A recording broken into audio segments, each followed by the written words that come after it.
আসসালামু আলাইকুম। মাইন্ডের ভিতরে যে একটা শত্রু দেশ আছে, এখন মনে করেন যে এখন আমরা জানি হচ্ছে এখন ধীরে ধীরে আমাদের যে ইয়াং জেনারেশন অফিসার আছে তারা জানে হচ্ছে আমাদের শত্রুদের হচ্ছে নর্থ সাউথ ইস্ট ওয়েস্ট। এখন যদি একটা ইমার্জেন্সি একটা সিচুয়েশন একটা যুদ্ধ অবস্থা যদি চলে আসে তাহলে নেইবারদের সাথে আমাদের যুদ্ধ করতে হবে বা মায়ানমারের সাথে আমাদের যুদ্ধ করতে হবে। এরকম সিচুয়েশনে আমাদের সৈনিকদের মাইন্ডসেট অফিসারদের মাইন্ডসেটই কনফার্ম না যে তারা কাদের এগেনস্টে যুদ্ধ করতেছে এবং তাদের মাইন্ডসেটটা কি, কারণ তারা শিখেছে হচ্ছে নর্থ সাউথ ইস্ট ওয়েস্ট হচ্ছে আমাদের শত্রু, বাট অন দ্য হ্যান্ডে আমাদের শত্রু হচ্ছে ভারত এবং সেটা হচ্ছে উলফল্যান্ড ট্যাকটিক্স। সো এখন এই সময়ে এটা হচ্ছে খুব ইম্পর্টেন্ট যে আমরা এই দেশ 5ই আগস্টে যে স্বাধীনতা লাভ করেছে পুনরায়, এবং এটা সত্যিকারের ভারতীয় আগ্রাসন যে আমাদের ভিতরে এখনো নাই এটা প্রমাণ করার জন্য এবং ফিউচারের আমাদের অফিসারদেরকে সৈনিকদেরকে প্রশিক্ষণের জন্য এই উলফল্যান্ড ট্যাকটিক্সটা আনা খুবই জরুরি। যুদ্ধের জন্য প্রস্তুত হইলাম না, আমরা যতই ট্রেনিং নেই শিক্ষিত করি আমাদের নর্থ সাউথ ইস্ট ওয়েস্ট এদের ট্যাকটিক্স শিখে, এটা একটা ফিকটিশন শিখে তো আমি যুদ্ধে যেতে পারবো না। ভারতের সাথে যদি যুদ্ধ লাগে আমাদেরকে উলফল্যান্ড ট্যাকটিক্স, যেটাতে আমি শত্রু যখন আক্রমণ করবে আমি বুঝতে পারবো যে তারা এই আক্রমণের আগে ওখানে একটা ফার্ম বেস তৈরি করেছে। সো আমাদেরকে ফার্ম বেসটাকে আর্টিলারি ফায়ারের আওতায় আনতে হবে এবং মোটামুটি নেসেসারি অন্যান্য অপারেশন যেভাবে কন্ট্রোল করে। সো এখন আমাদের যেটা করতে হবে এই উলফল্যান্ড ডক্ট্রিনটাকে আমাদেরকে পুরোপুরিভাবে আবার আনতে হবে। বাট জেনারেল ওয়াকার উনি এটা করবেন কিনা, কারণ এখন পর্যন্ত উনি যত কিছু করতেছেন সব ফ্যাসিস্ট হাসিনা সরকারের যে কিছু আছে এগুলোই উনি ইমপ্লিমেন্ট করতেছেন। কিছুদিন আগে একজন জেনারেল গিয়েছিলেন ওনার কাছে, গিয়ে এই যে সমস্ত অফিসাররা প্রায় 200+ অফিসার যারা জেনারেল আজিজের সময় গিয়েছে, কারণ তখন তো তিনি কোথায় ছিলেন, তখন তিনি MS ছিলেন, মিলিটারি সেক্রেটারি। ওই সময় যদি উনি মিলিটারি সেক্রেটারি থাকেন তাহলে মানে হচ্ছে উনি এই যে এই প্রসেসটার মধ্যে জানেন এরা কিভাবে চাকরিটা গিয়েছে, এবং উনি কি বিশ্বাস করবেন, কারণ উনার হাত দিয়েই তো এদের চাকরিগুলো গিয়েছে। চিফ ছিল যখন আজিজ, তার মানে হচ্ছে উনি বিশ্বাসই করেন না, উনি বিশ্বাস করেন না এই যে তাদের উপর অন্যায় করা হয়েছে। সো এই সিচুয়েশনে উনি এই অফিসার সৈনিকদের মধ্যে যখন তারা প্রশিক্ষণ নেয় বা তাদের ব্রেনের ভিতরে ঢুকে দেওয়া হচ্ছে। সো এই জিনিসটা একটা ওল্ড এজ থিং সেনাবাহিনীর, এইটাকে প্রথমে চেঞ্জ করে হচ্ছে 2011 সালে যখন জেনারেল শফিউদ্দিন, যে পরবর্তীতে সেনাপ্রধান যিনি হয়েছিলেন জেনারেল আজিজের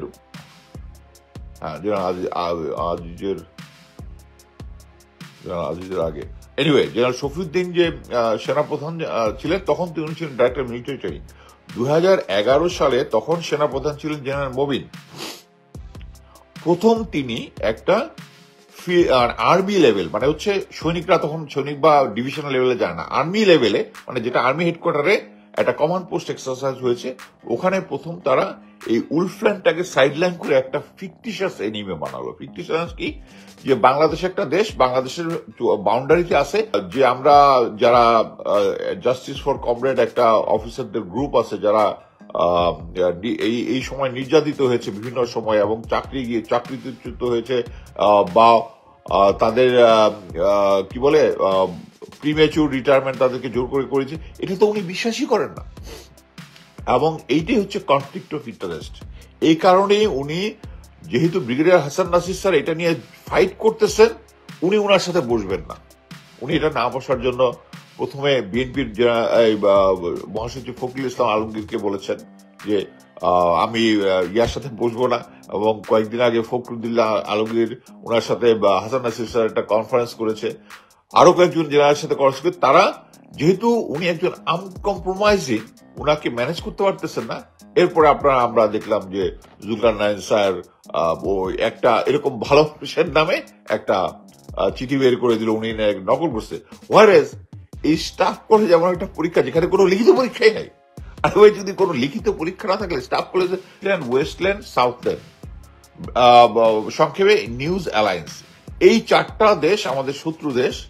এবং এখন আপনি দেখেন এই 4টা দেশ শত্রু দেশ যদি হয় তাহলে এই 4টা দেশের ডিফারেন্ট ডিফারেন্ট ট্যাকটিক্স, এবং আপনি গ্যারান্টি থাকেন ওখানে কোনোটাতেই আমাদের উলফল্যান্ড বর্তমানে মানে এর আগে যেটা করতাম উলফল্যান্ডের কোনো ট্যাকটিক্স নাই। সো তারা এই 4টা দেশের ট্যাকটিক্স বানায় ওইটা আমাদের অফিসারদের মাথার ভিতরে ঢুকানোর চেষ্টা করতেছে, এবং এটা হচ্ছে ইনডক্ট্রিনেশন তাদেরকে আমাদের। এবং পরবর্তীতে যখন এটা 2017-তে ফাইনালি এটা লিখিত আকারে, বাট এই জিনিসটা 2011-তে এক্সারসাইজ হওয়ার পরে জেনারেল ইকবাল করিম ভুঁইয়া যখন নিলেন, তিনি স্টাফ কলেজ সহ বিভিন্ন জায়গায় ইমপ্লিমেন্ট শুরু করে দিলেন যে এই নিউজ যে আমাদের দেশের 4টা শত্রু দেশ হচ্ছে 4টা, চতুর্দিকে এগুলো হচ্ছে ফিকটিশন, নর্থল্যান্ড, ওয়েস্টল্যান্ড, ইস্টল্যান্ড, সাউথল্যান্ড ইমপ্লিমেন্ট শুরু করলেন।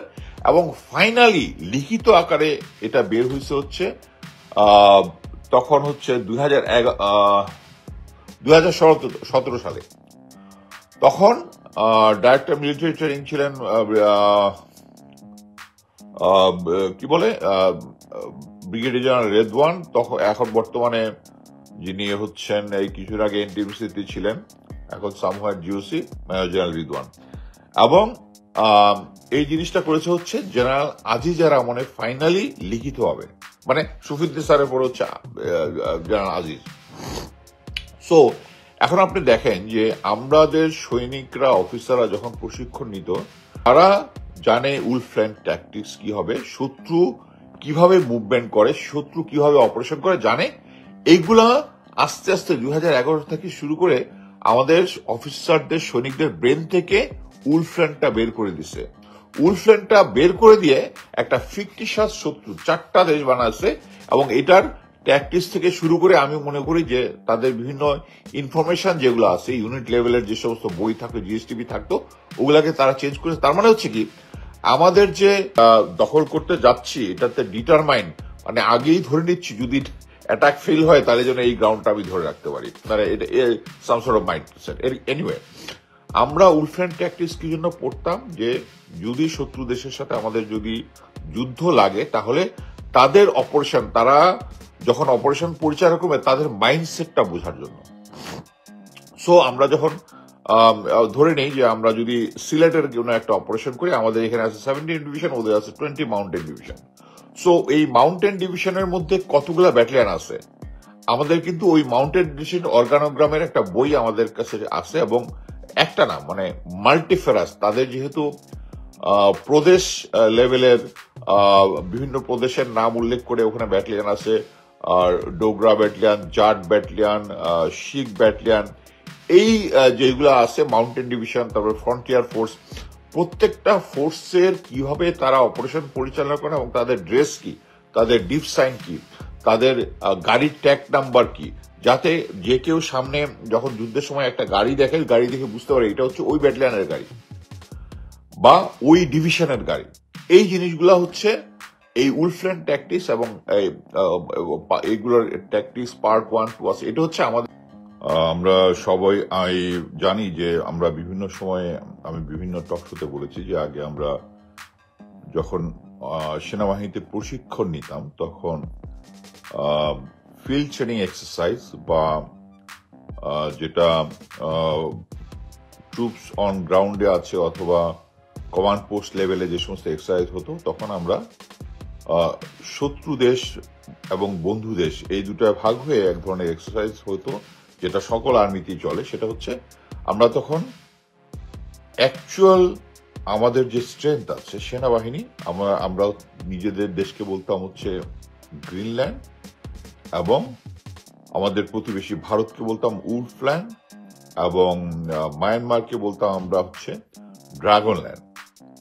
এছাড়া অন্যান্য এক্সারসাইজের সময় বিভিন্ন ক্ষেত্রে যদি পাকিস্তান আসতো তাহলে পাকিস্তানের নাম ছিল ইয়োলোল্যান্ড, আর চীনের নাম ছিল হচ্ছে পিঙ্কল্যান্ড।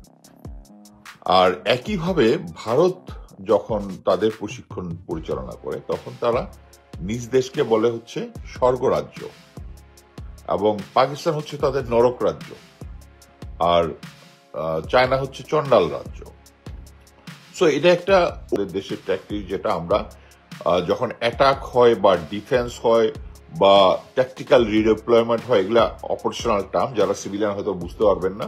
তারপরে মাইনর অপস কিভাবে পরিচালনা করি তার একটা গাইডলাইন দেওয়া আছে। এগুলো কিন্তু বলি, এগুলো হচ্ছে গাইডলাইন।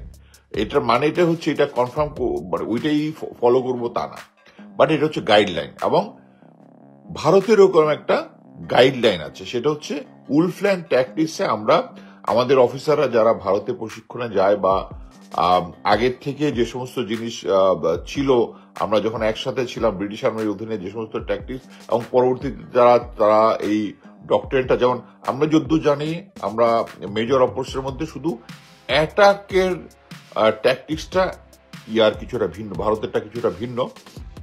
আমরা নর্মালি যখন অ্যাটাক করি তখন সামনে একটা ফায়ার বেস তৈরি করি, মানে যারা ফায়ার সাপোর্ট দেয় আমরা তখন যে কোনো ফ্ল্যাঙ্ক থেকে তাদেরকে অ্যাটাক করি শত্রুকে। বাট তারা করে হচ্ছে ফার্ম বেস। ফার্ম বেস মানে হচ্ছে শত্রু ডিফেন্স লাইনের সামনে তারা আরেকটা ডিফেন্স দেয়। এটাকে আমি বলবো যে ট্যাকটিক্স না বলে আমি বলবো this a matter of guards. আমি একটা, এখানে কোনো লিখিত পরীক্ষা নাই, মানে এমন একটা হাইপ তুলেছে যে এরকম একটা লিখিত মানে সে নকল করেছে। এটা ছিল একটা, এটা বিভিন্ন জনে বিভিন্ন সময় এক্সপ্লেন করেছে ফেসবুকে। সেটা হচ্ছে উনি যখন টপ করতেছিলেন, উনি ফার্স্ট হচ্ছিলেন তারেক সিদ্দিকের এগেনস্টে, সো তাকে বসায় দেওয়ার জন্য এরকম একটা হাইপ তুলে তাকে ফার্স্ট থেকে থার্ড বানিয়েছে ওনাদের। সো এই জিনিসটা আমাদেরকে সতর্ক থাকতে হবে। এবং আমরা চাই জেনারেল ওয়াকার, আমি চাই উনাকে কেউ সরায় দেখ, উনাকে সেনাবাহিনী থেকে সরায় দেখ। সেনাবাহিনীর পূর্ণ সংস্কার দরকার, বাট সংস্কারের প্রধান হচ্ছে এই উলফল্যান্ড ট্যাকটিক্সটা আমাদেরকে পুনরায় আমাদের সেনাবাহিনীর মাইন্ডসেট, ফাইটিং স্পিরিট আনার জন্য আমাদের উলফল্যান্ড ট্যাকটিক্সটা এবং উলফল্যান্ড ডকট্রিনটা আমাদেরকে ইমিডিয়েটলি আনতে হবে। ধন্যবাদ।